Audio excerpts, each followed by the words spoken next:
Today I'm going to describe a few of the postural and movement functions of some of the myofascial lines in the body. So to start off, I'm going to talk about the superficial back line of the body.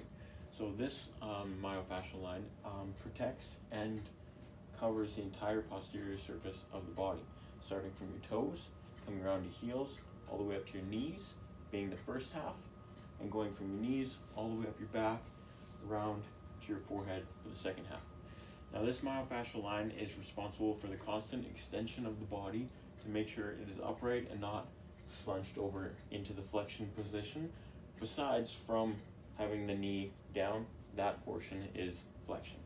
Now a very good exercise to kind of like stretch this out and make it a little bit better would be finding a wall, being able to sit down, putting your legs up against the wall, stretching out and pulling your toes towards your face. This kind of stretches up the entire superficial back line of the body. Next we have the superficial front line. Now this one goes from the tops of your toes all the way up to your hips for the first section, and from your hips all the way up the front anterior side of your body to the sides of your head. Now this myofascial line, the muscles inside of it are responsible for protecting all like the soft tissues that are on the insides of the anterior portion of the body, and work in contradiction to the superficial back line to make sure your body's not in constant extension by helping it balance out and stay with a little bit of flexion. Now this myofascial line of the body helps to make sure like certain parts of your body, like say your face or your ribs, don't fall too forward over the gravity line. A very good exercise to kind of work on this and strengthening this section would be to do like a little bit of a lunge, as well as like extend. Next we have the lateral myofascial line of the body. This one starts from the inside of your foot, kind of works around the outside, all the way up the side of your body onto your armpits, then kind of basket weaves around your shoulder and then attaches to the side of your ear.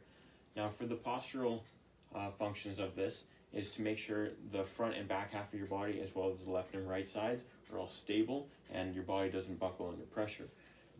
When it comes to the movements, it is in charge of being able to bend side to side, as well as being able to, when you turn, it acts as kind of like a stopper, so you're not able to fully do a 360 with your upper body here.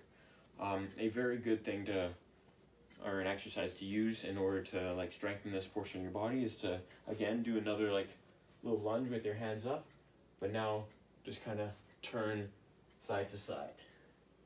Next we have the spiral myofascial line of the body. This one's slightly more complicated just because it's so big and covers a lot of the body.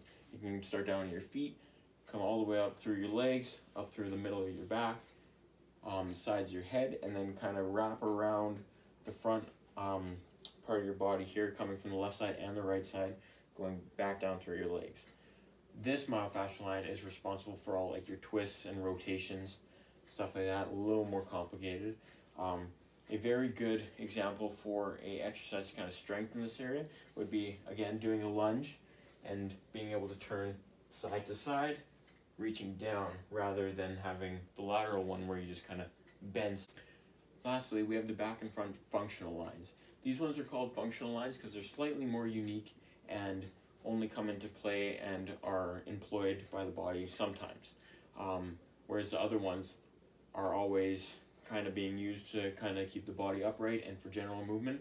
These ones only come into play when there's such things as like intense activity going around. So these ones, for example, would be used when like a baseball player is using like their left side of their body to generate the power, so their left foot, left hip, but then exerting the power and letting go through their right hand when throwing the ball. Another example would be like a boxer's punch, for example, doing the exact same thing, using the whole left side of your body to generate the power, but then hitting with the right hand.